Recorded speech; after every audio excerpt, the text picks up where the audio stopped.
샬롬, 삼국지 2권 두 번째. 그 같은 손견의 군사가 사수관을 향해 몰려온다는 소식을 듣자 관을 지키던 동탁의 장수는 더러 겁이 났다. 살별처럼 빠른 파말발을 달려 낙양에 있는 동탁의 승상부의 위급을 알렸다.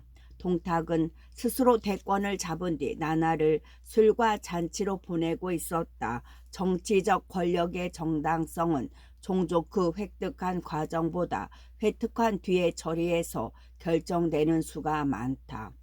부당하게 권력을 탈취하더라도 그 뒤에 업적이 볼만한 경우와 정당하게 권력을 승계했더라도 그 뒤의 통치가 실패로 끝난 경우 가운데에서 역사가 편드는 것은 대개 앞의 경우이기 때문이다.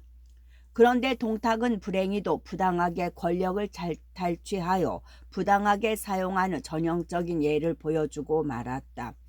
자신의 정당성을 확보하려는 노력 대신 잔인과 부패와 탐락, 자기 도취 따위 이른바 권력의 지옥에 먼저 빠져들어 버린 것이었다. 그런 동탁이다 보니 사위이자 모사인 이후로부터 급보를 받자 크게 놀라지 않을 수 없었다. 급히 여러 장수들을 불러 모아 근왕의 의병들을 막을 의논을 했다. 먼저 동탁에게서 온 후로까지 높임을 받은 여포가 나서서 말했다. 아버님께서는 너무 염려하지 마십시오. 관 밖의 제후들 따위는 이 여포에게는 풀이나 지푸라기 같은 것들로밖에 보이지 않습니다. 바라건대 아버님의 범 같은 군사들을 제게 맡겨주신다면 그것들의 목을 모조리 베어 성문에 높이 매달겠습니다. 동탁에게 몸을 의탁한 일에 이렇다 할 공도 없이 두터운 대접만 받아 은근히 조급하던 여포였다. 공을 세울 좋은 기회라 생각하고 앞서 나선 길이었다. 그러나 그런 여포의 말이 채 끝나기도 전에 여포의 등 뒤에서 한 사람이 내다르며 크게 소리쳤다. 닭 잡는데 어찌 소 잡는 칼을 쓰겠습니까? 그것들을 깨뜨리는데 온후께서 수고스럽게 친히 납실 필요가 없습니다. 제게 맡기셔도 주머니 속에 물건 꺼내듯 제후들의 목을 잘라오겠습니다. 동탁이 보니 키가 9자여 호랑이 몸에 이리에 허리며 표범의 머리에 원숭이 팔을 한 장수였다. 원래 관서 사람으로 그 이름을 화웅이라 했다. 동탁은 그의 씩씩한 말을 듣자 몹시 기뻤다. 효기 교위로 삼은 뒤 마복은 오만과 함께 부하 장수 이수, 호진, 조잠 등을 딸려 그날 밤으로 사수관으로 향하게 했다. 이제 제북의 상으로 군왕의 의거에 참관 보신이란 이가 있었다. 일찍이 훅은 교위로 원소와 황윤에게 동탁을 죽이자고 의논하다 두 사람이 모두 듣지 않자 태산에 숨어 버렸던 사람들이었다. 동탁 쪽에서도 마주 군대를 보내왔다는 말을 듣자 슬며시 군공이 담이 났다. 남몰래 아우 보충을 불러 말했다. 아무리 대의를 위한 싸움이랐지만 적공을 남에게 빼앗기고 싶지 않다. 네게 군사 3천을 줄 터이니 지름길로 가 먼저 사수관을 빼앗아라. 이에 포충은 제 죽을 줄도 모르고 손견보다 앞서 사수관에 당도하여 싸움을 걸었다. 화웅이 관 위에서 보니 대잔차는 사병 3천이었다. 대구를 동원할 것도 없이 철기 500만 이끌고 나는 듯 관 아래도 덮쳐왔다. 형의 말만 믿고 기고만장하여 달려왔던 보충은 환웅의 그 같은 기세에 더러 겁부터 났다. 급히 군사를 물리려 했으나 이미 때는 늦은 뒤였다. 적장은 달아나지 말라. 화웅은 우레 같은 고함 소리와 함께 똑바로 보충하게 달려와 큰 칼을 내질렀다. 보충은 제대로 막아보지도 못하고 환웅의 한 칼질에 목을 잃고 말았다. 장수를 잃은 군사들에게 싸울 마음이 남아있을 덕이 없었다. 거기다가 화웅의 군사들은 철갑을 갖춘 기병이요 보충의 군사는 대개가 보졸이니 비록 수가 많다 해도 상대가 못되었다. 화웅은 한 싸움을 크게 이겨 수많은 장교들을 사로잡고 포충의 목을 얻은 뒤 사람을 낙양으로 보내 포충의 목과 승전부를 올렸다. 동탁은 화웅을 장하게 여겨 다시 그를 도독으로 높였다. 결국 포시는 지나치게 큰 공을 담아다가 오히려 아우의 목만 적의 전리품으로 내어준 꼴이 되고 말았다. 한편 손견은 그것도 모르는 채 내 장수와 희화의 군마를 이끌고 뒤늦게 사수관 앞에 이르렀다. 악을 돕는 필부야, 어찌 빨리 나와 항복을 않느냐. 관위를 바라보며 그렇게 꾸짖는 손견의 모습은 너무도 늠름했다. 번쩍이는 은갑옷 은투구에 붉은 머리싸개를 하고 한자로 고정도를 비껴든 채 화려한 갈기를 한 말 위에 앉은 품이 마치 하늘에서 내려온 신장 같았다. 이번에는 제가 저것들을 깨뜨리고 오겠습니다. 화웅의 부장 호진이 나서서 그렇게 정했다. 첫 싸움에 이긴 뒤라 손견조차 대단찮게 비친 모양이었다. 화웅도 두 말 없이 5천 군마를 내주며 관을 나가 적을 맞게 했다. 누가 나와 싸워 보겠느냐.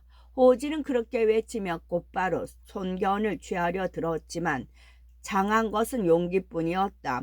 제가 저놈의 목을 주워 오겠습니다. 그 한마디와 함께 절사모를 들고 나온 정보와 몇 합 겨루기도 전에 목줄기가 질려 말에서 떨어졌다. 놀란 것은 전날 이긴 것에 간이 부풀었던 그의 5천 졸개들이었다.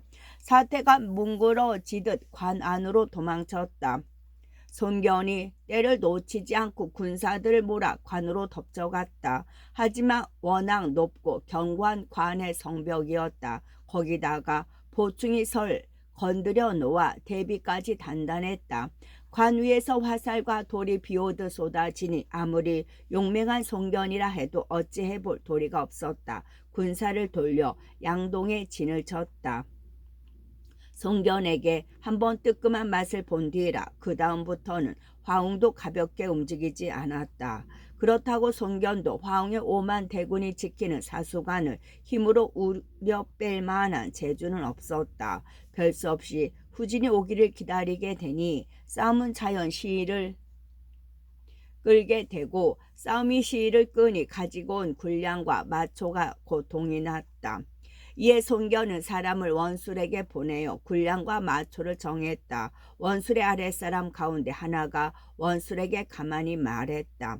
손견은 강동의 맹호라 할 수 있습니다. 만약 이 싸움을 이겨 낙양을 손에 놓고 동탁을 죽인다면 마치 늑대를 없애고 호랑이를 불러들이는 형국이 되고 말 것입니다. 양초를 보내주지 마십시오. 그리하면 손견의 군사는 반드시 지게 될 것이니 화군도 절로 뽑히게 되는 셈입니다. 원술 또한 그리 손견이 넓은 편이 못되었다. 원술 또한 그리 소견이 넓은 편이 못되었다. 그렇지 않아도 손견이 먼저 공을 세운 게 마음에 들지 않던 차에 그런 말을 들으니 대의보다 사감이 앞섰다. 이런 핑계 저런 핑계로 군량과 마초를 보내주지 않았다. 원술이 손견의 군공을 시기하는 데는 나름대로의 까닭이 있었다. 따지고 보니 제후들 가운데 가장 밀접한 것은 원술과 손견이었다. 원술이 원소나 조조처럼 동탁의 해를 두려워하여 남양으로 도망쳐 온 뒤 맨 처음 손을 잡은 것은 손견이었다. 그때 손견은 이미 장사태수로서 힘이 인근 주군을 떨게 할 정도였다. 형주자사 왕예가 무례하다 하여 죽이고 그 무리를 아우른 뒤 남양까지 노리고 있었다. 이때 원술은 손견과 힘을 합쳐 남양 태소 장자를 죽이고 남양을 손에 넣었다. 손견이 얻은 것은 원술의 표문에 의해 죄가 공으로 바뀌고 오히려 파로 장군이 제수된 일이었다. 하지만 아무래도 원술이 근거로 생각하는 남양과 손견이 근거로 삼고 있는 강동 일대는 너무 가까웠다. 그것이 항상 마음에 걸리는 데다 손견의 군공까지 높아지니 원술로서는 근심이 아닐 수 없었다. 그 차의 아래서 그렇게 진언하니 좁은 소견에 그대로 따르고 말았다. 대운술이 식기 전에 아무리 강동의 맹호 손견의 군사들이라 하지만 군량과 마초가 없고서야 어떻게 견디겠는가. 며칠도 안 돼 끼니를 굶게 되자 군사들의 사기는 떨어지고 아직 2월이라 들풀을 뜯길 수도 없으니 못 먹는 군마도 싸움터를 닫지 못할 지경으로 되어갔다. 새작이 나는 듯이 그 소식을 관 안으로 전해졌다. 그 소식을 들은 이숙이 화웅에게 한 꾀를 말했다. 적의 진중이 어지럽다니 실로 좋은 기회입니다. 오늘 밤 야습을 하되 제가 한때의 군사로 손견의 진체 뒤를 칠 터이니 장군 앞을 공격하십시오. 그렇게 되면 반드시 손견을 사로잡을 수 있을 것입니다. 화웅 또한 장제가 있는 자라 그 말을 알아들었다. 그날 밤 군사들 배불리 먹인 뒤 조용히 관을 내려왔다. 달은 밝고 바람은 맑은데 손견의 진체에 이르니 어느새 밤은 반이나 지난 뒤였다. 화웅은 곧자 북을 치고 함성을 울리며 손견의 진체를 급습했다. 놀란 손견이 급히 갑옷을 꿰고 말 위에 오르자 마침 화웅이 나타났다. 몇 마디 나눌 사이도 없이 두 범 같은 장수는 맞붙였다. 그러나 말이 몇 번 엇갈리기도 전에 손견의 진체 뒤로 이숙의 군사들이 달려들었다. 앞뒤로 적을 맞은 데다 이숙의 군사들이 높은 불길까지 치솟자 손견의 군사들은 크게 혼란에 빠졌다. 여러 장수들이 각기 흩어져 혼전을 하는데 오직 조무만이 손견을 뒤따르며 함께 애움을 헤치고 있었다. 손견이 원래 황을 두려워할 장수는 아니었지만 워낙 형세가 불리하니 손발이 제대로 맞아주지 않았다. 그때 조무가 나타나 길을 열자 다급한 김에 화웅을 버리고 달아나기 시작했다. 그 뒤를 더욱 기세가 오른 화웅이 쫓았다. 손견은 화살을 집어 따라오는 화웅에게 쏘았다. 화살을 2대나 날렸지만 화웅은 번번이 몸을 틀어 피해버렸다. 그런데 3번째 화살을 날리려 할 때였다. 손견이 지나치게 힘을 주어 당긴 탓인지 작화궁이 우지끔 부러져 버렸다. 할 수 없이 말을 달려 달아나기 바빴다. 뒤따라오던 소무가 말했다. 주공의 머리에 있는 붉은 싸개가 적병의 눈길을 끌어 주공을 알아보게 됩니다. 벗어 던지시고 제 투구를 쓰십시오.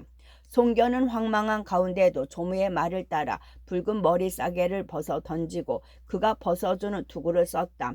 조무는 재빨리 손견이 버린 머리 싸개를 대신 쓰고 길을 나누어 달려났다.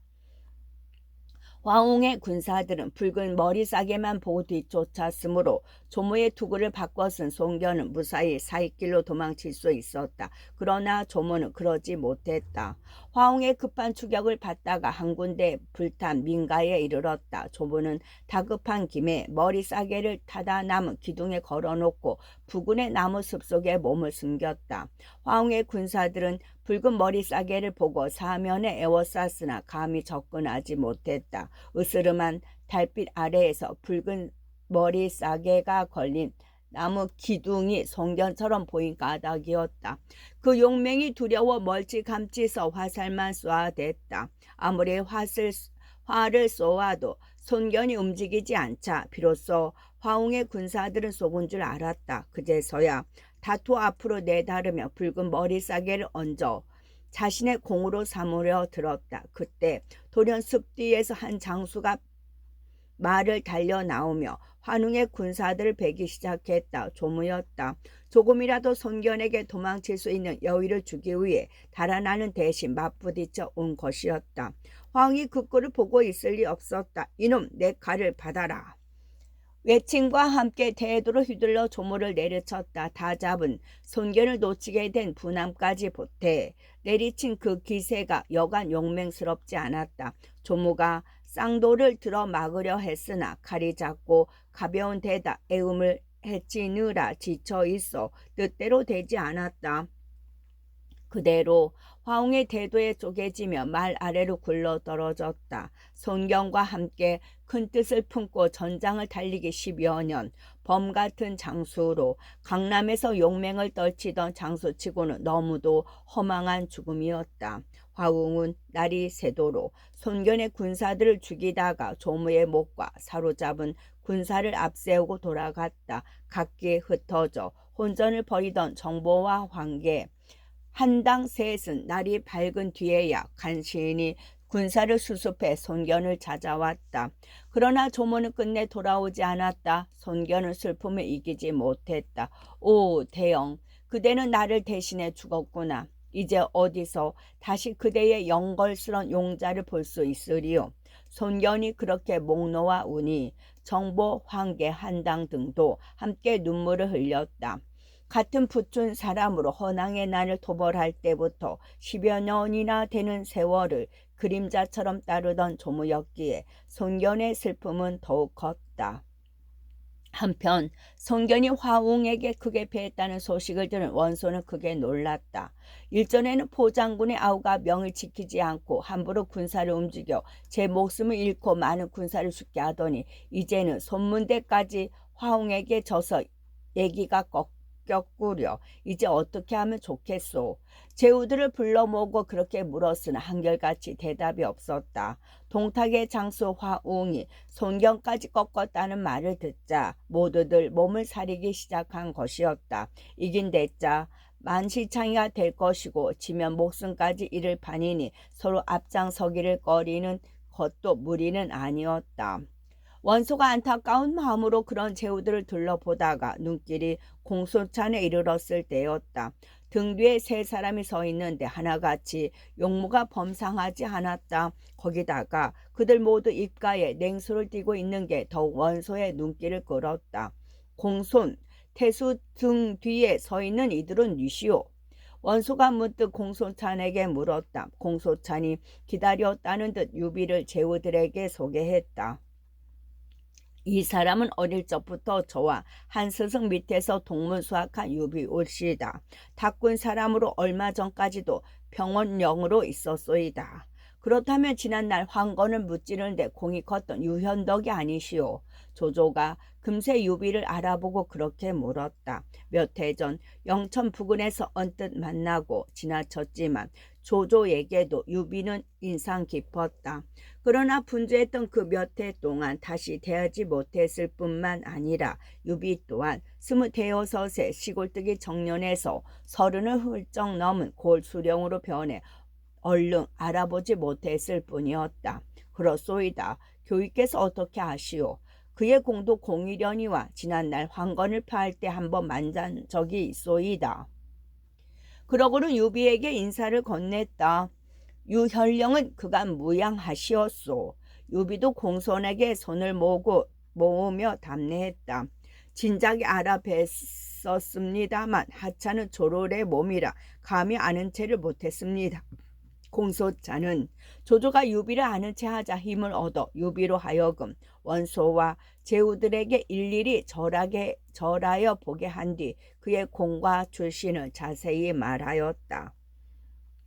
원소도 곧 유비를 알아보았으나 조조처럼 아는 채는 아니했다. 중랑장 노식이 그 어리고 하찮은 시골뜨기와 자신을 나란히 세워두고 인사를 시켰던 불쾌한 추억에다 그 자리에서 구태여 아는 채 해야 할 필요도 느끼지 않았다. 다만 자리 하나를 내주게 하여 유비를 제후들 틈에 앉게 했을 뿐이었다. 제가 어떻게 감히 제후의 열에 끼겠습니까? 유비가 그렇게 말하며 사양했다. 그러자 원소가 위압적인 목소리로 말했다.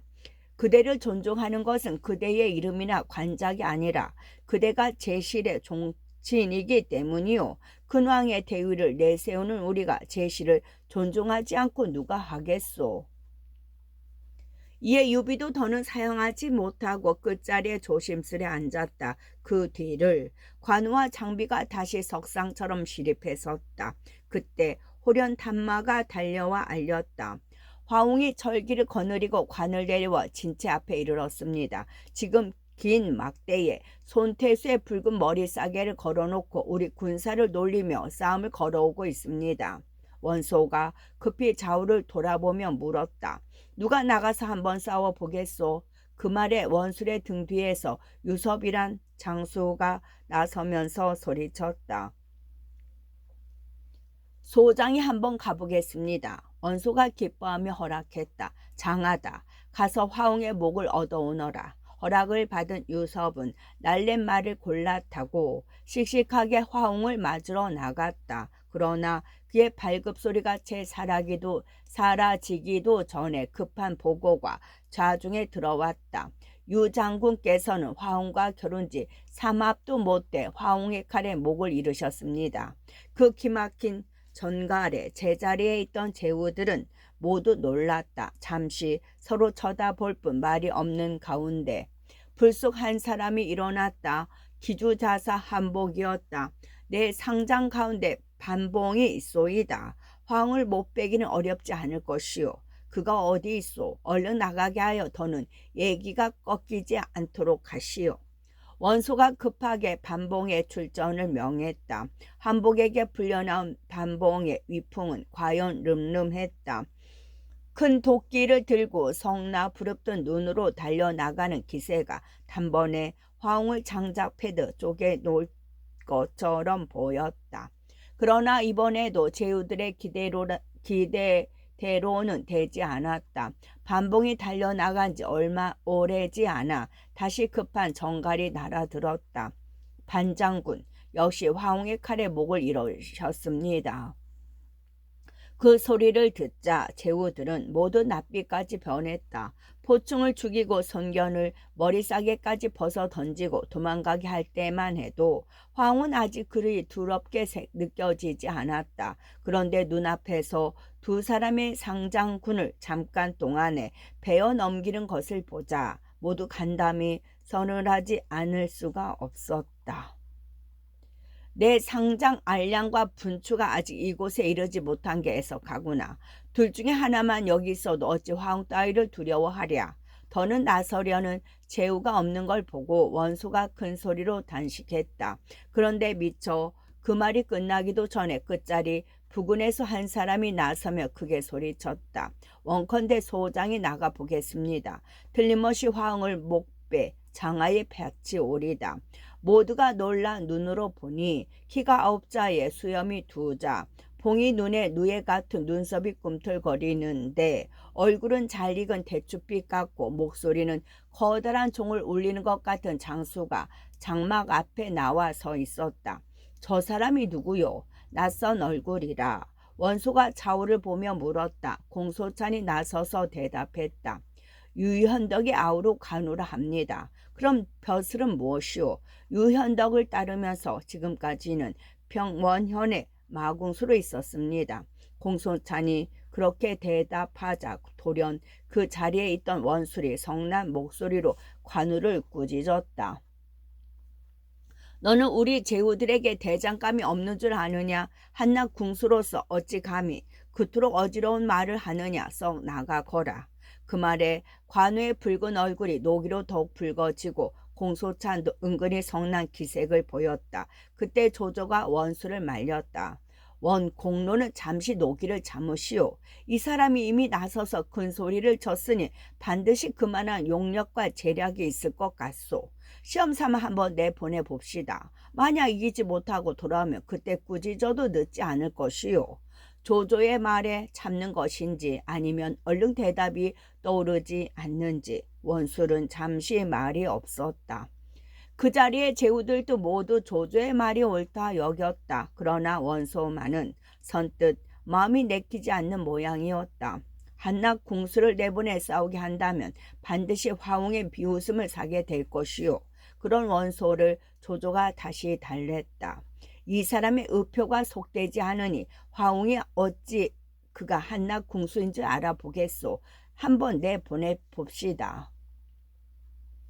그래도 여전히 원소는 허락하려 들지 않았다. 조조와 원소의 차이점을 잘 드러내는 장면이었다. 조조가 능력만 있으면 출신이나 경력이나 세상의 평판 따위는 무시하고 사람을 쓴 것에 비해 원소는 그러지가 못했다. 원소는 언제나 인간 그 자체보다도 가문이나 직위, 경력 따위 등 그에게 부과된 사회나 제도의 인정을 중시했다. 하지만 그런 것들의 의지에 사람을 판단하고 쓰는 일은 평화로운 시대를 유지하는 데는 몰라도 어지러운 시대에 대처해 나가는 데는 힘이 되기 어렵다.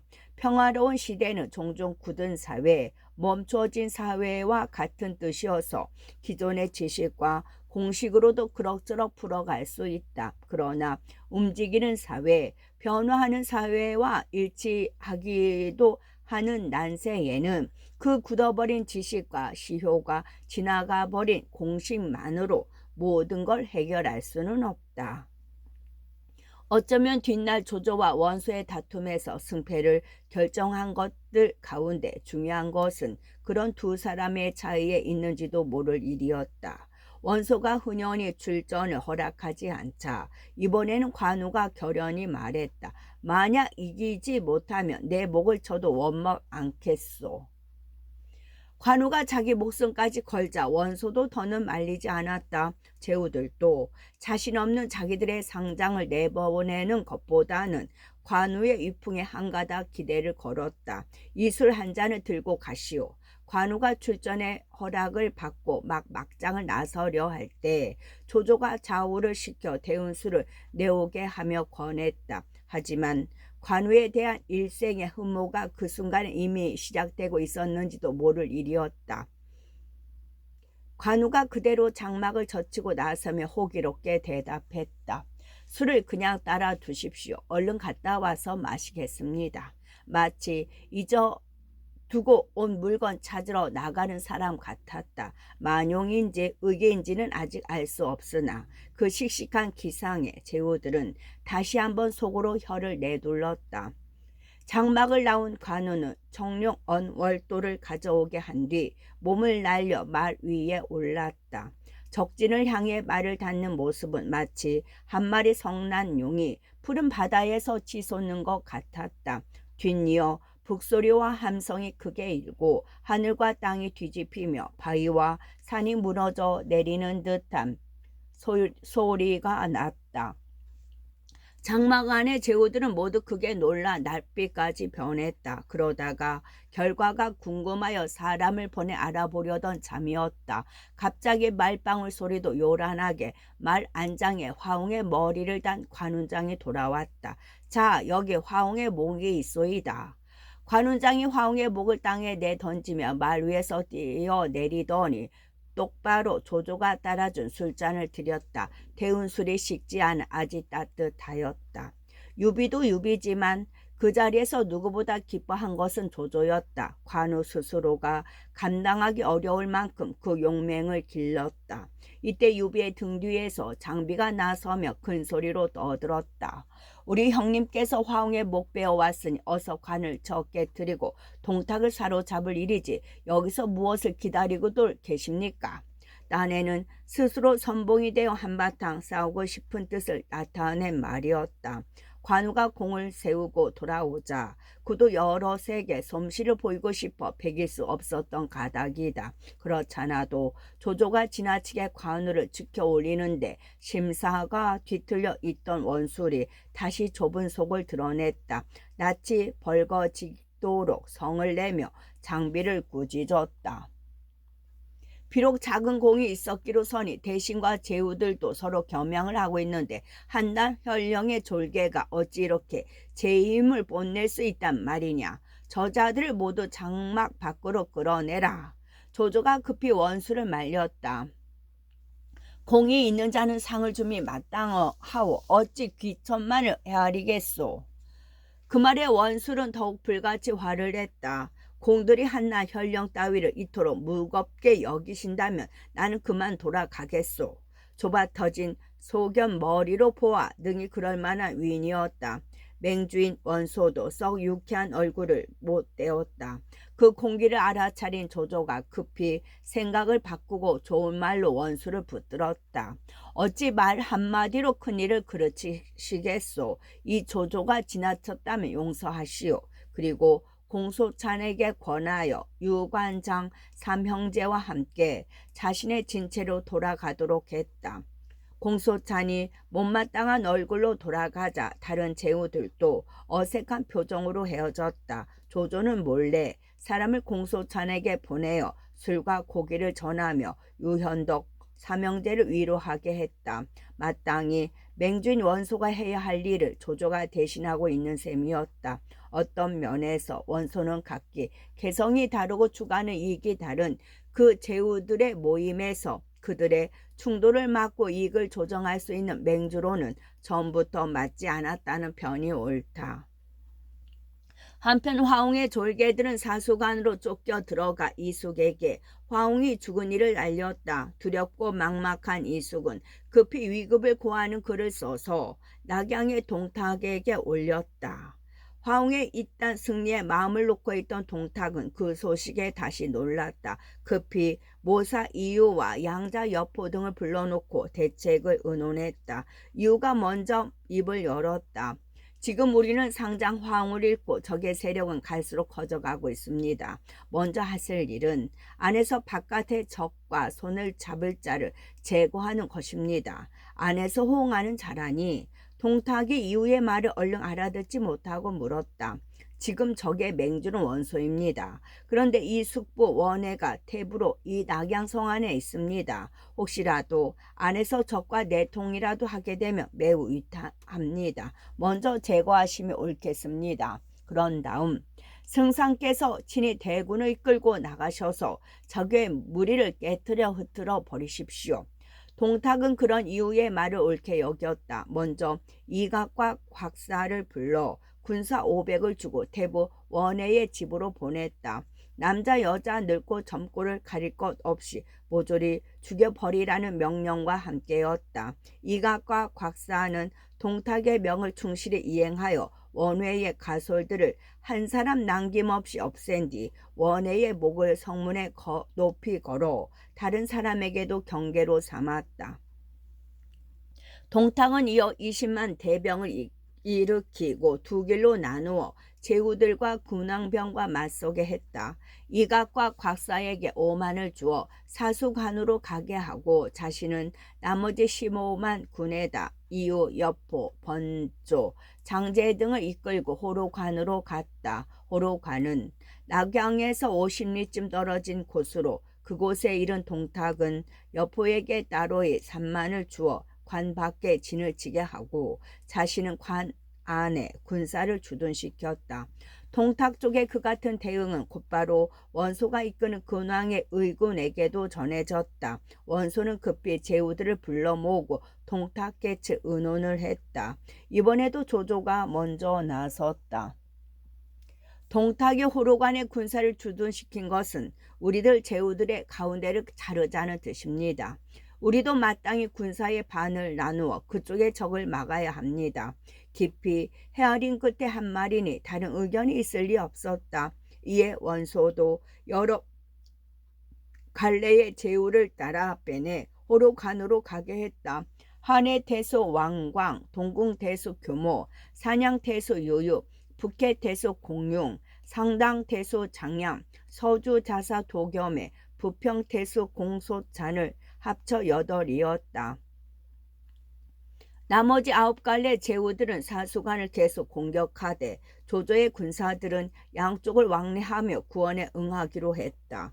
맹주 원소의 영을 받은 8갈래 제후들은 각기 진체를 뜯고 군사들을 호로관으로 진군시켰다. 그 중에서도 먼저 호로관에 이른 것은 한해 태소 왕광이었다. 관 밖에 진을 치고 기다리던 여포는 왕광의 군사들이 오는 걸 보자 철기 3천을 이끌고 나는 듯 마주쳐 왔다. 겨우 군마를 정돈하고 진세를 벌인 왕광이 말을 탄 채 문기 아래로 바라보니 저만치 여포가 달려오는 모습이 보였다. 비녀를 셋이나 써 묶은 머리 위에는 자금으로 된 관이 얹혀 있고 몸에는 서천에서 나는 붉은 비단에 100가지 꽃을 수놓은 옷을 걸쳤는데 그 위에 짐승의 얼굴을 새긴 연환계란 갑옷을 입고 허리에는 죬쇠가 영롱한 사만대란 띠를 둘러 몸을 보호하고 있었다. 거기다가 활과 화살통을 몸에 걸고 손에는 방천 화극을 든 채 불꽃 같은 털에 바람같이 빠른 적토마 위에 앉았으니 과연 사람은 여포요 말은 적토라 할 만했다. 왕광이 좌우를 돌아보며 물었다. 누가 나가 싸워보겠느냐? 그 말이 떨어지기 무섭게 왕광의 등 뒤에서 한 장수가 창을 꼬나들고 말을 달려나갔다. 왕광이 보니 하늘의 명장 소리를 듣는 방열이었다. 왕광은 적의 마음을 놓았다. 방열도 처음 자기 편 군사들의 성원을 받으며 달려나갈 때는 볼만했다. 그러나 여포의 말과 만난 채 오합도 어루기 전에 방천화극에 찔려 말 아래로 떨어졌다. 여포가 기세를 몰아 방천화극을 춤추며 왕광의 진으로 덮쳐오고 그 뒤를 삼천철기가 뒤따르니 왕광의 군사가 배겨낼 수 없었다. 군사는 사방으로 흩어지고 여포는 무인지경 넘나들 듯 왕광의 진을 짓밟으며 그 군사들을 죽였다. 때마침 동군태수 교모와 사냥태수 유유의 군사가 도와주지 않았더라면 왕광은 목숨조차 부지하기 어려웠을 것이다. 간신히 여포를 물리치기는 했으나 적지 않은 입말을 꺾인 세 갈래의 제후들은 30리나 물러나 진체를 세웠다. 뒤에 남은 5갈래의 군마가 이르렀지만 여포를 물리칠 계책은 막연하기만 했다. 모두 여포의 무서운 무예에 감탄하고 그를 막을 자 없다고 한탄할 뿐이었다. 그러는 중에 다시 여포가 덮쳐왔다. 8갈래의 제후들이 모여 앉아 나오지도 않은 꾀를 쥐어짜고 있는 장막으로 한 군사가 달려와 알렸다. 여포가 와서 싸움을 도두고 있습니다. 우리 모두 한꺼번에 군사를 몰아 여포를 대적합시다. 놀란 8갈래 제후들은 급한 김에 그렇게 의견을 맞추고 일제히 말 위에 올랐다. 그리고 각기 데려온 군사들을 이끌고 높은 언덕에서 여포가 오는 양을 지켜보았다. 여포는 한때의 인마를 이끌고 수놓은 대장길을 벌럭이며 앞장서서 제후들의 진을 짓밟아 오고 있었다. 그 꼴을 보다 못한 장수 하나가 여포를 맞아 싸우러 창을 겨누며 달려나갔다. 상당태수 장량의 부장 목순이었다. 용기는 좋았지만 목순은 원래가 여포의 상대는 못되었다. 여포가 손을 번쩍 들어 화극을 쳐드는가 싶자 목순의 몽둥이는 창에 꿰어 말 아래로 팽개쳐졌다. 그걸 본 사람들은 놀랍고 무서웠다. 하지만 그렇다고 제후들에게 전혀 사람이 없지는 않았다. 북계태수 공룡의 부장에 무한국이란 이가 있어 철퇴를 휘두르며 달려나갔다. 목숨보다는 나았지만 무한국 역시 여포를 상대로 오래 버티지는 못했다. 아슬아슬하게 10여 합을 어울리는가 싶더니 여포의 한 창에 왼팔이 떨어져 나갔다. 남은 길은 철퇴를 던져버리고 말머리를 돌려 목숨을 구하는 것뿐이었다. 무한국을 구하라. 모두 한꺼번에 여포를 쳐라. 8 제후는 누가 먼저라 할 것도 없이 그렇게 외치며 휘하의 군사를 몰아 한꺼번에 여포에게 부딪혀 갔다.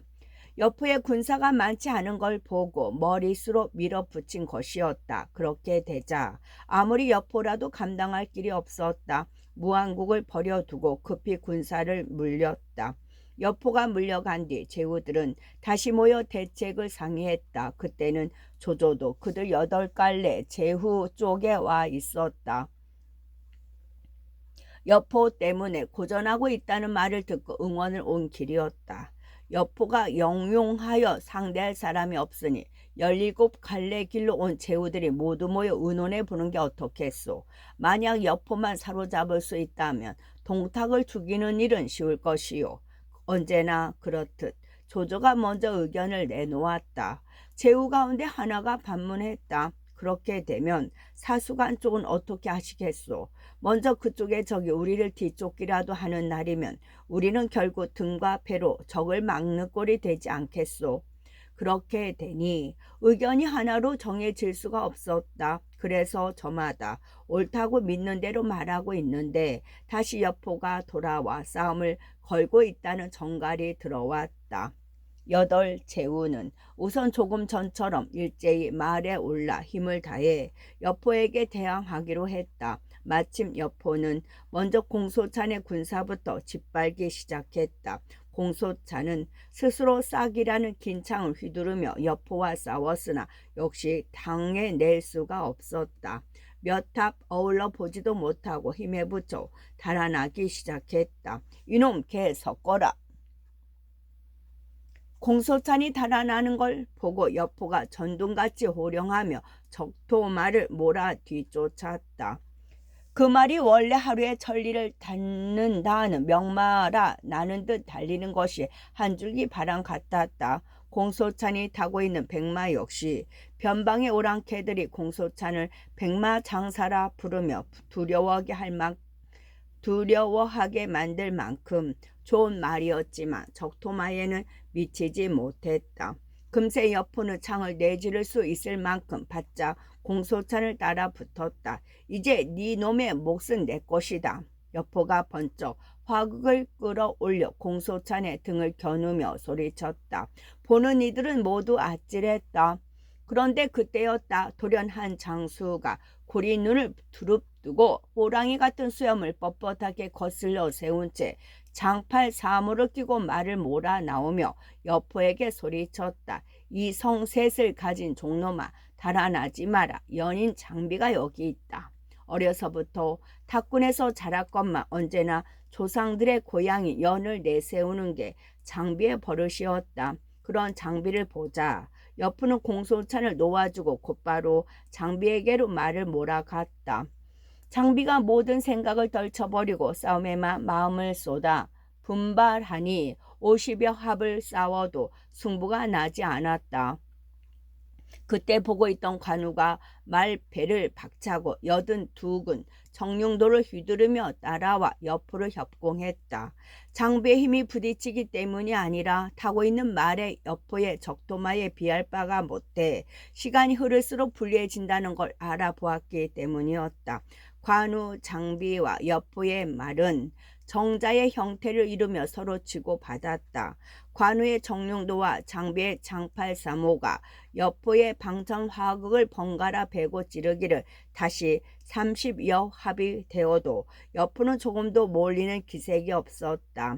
아무리 명마의 도움을 받았다고는 하지만 여포의 무예는 실로 화경에 접어들었다 할 만했다. 그걸 보자 유비도 참지 못했다.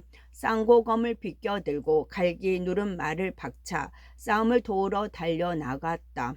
사수간의 싸움에서 화웅의 목 빼고도 원소와 원술에게 업신여김을 당한 뒤라 되도록이며 앞장서지 않으려고 애쓰던 그들 삼형제였으나 결국은 다시 앞장서서 어려운 싸움을 떠맡고 만 셈이었다. 여덟 제우들이 보는 앞에서 한바탕 화려한 비무가 펼쳐졌다. 유관장 삼형제는 옆으로 에워싸고 번갈아 치고 빠졌다. 관우의 정령도가 태풍처럼 후리고 가면 뒤이어 장비의 장팔사모가 유성처럼 찔러오고 다시 현덕의 쌍고검이 매섭게 베어왔다. 한동안 여덟 제후의 군사들은 취한 듯 어린 듯 그들의 싸움에 넋을 잃었다. 아무리 여포라지만 그렇게 되자 오래 지탱하지 못했다. 신룡처럼 꿈틀거리며 세 사람의 장칼을 막아내던 방천화극이 차차 느려지더니 맞고 내지르는 법이 한 가지로 흔들리기 시작했다. 자칫 무예를 뽐내려다가 목이 달아날 판이었다. 사실은 관운장이 달려 나올 때부터 무리한 싸움을 끌어오고 있었다는 편이 옳았다. 받아라. 드디어 몸을 빼기로 작정한 여포가 셋 중에서 가장 약한 유비의 얼굴을 향해 무서운 기세로 방천화극을 내질렀다.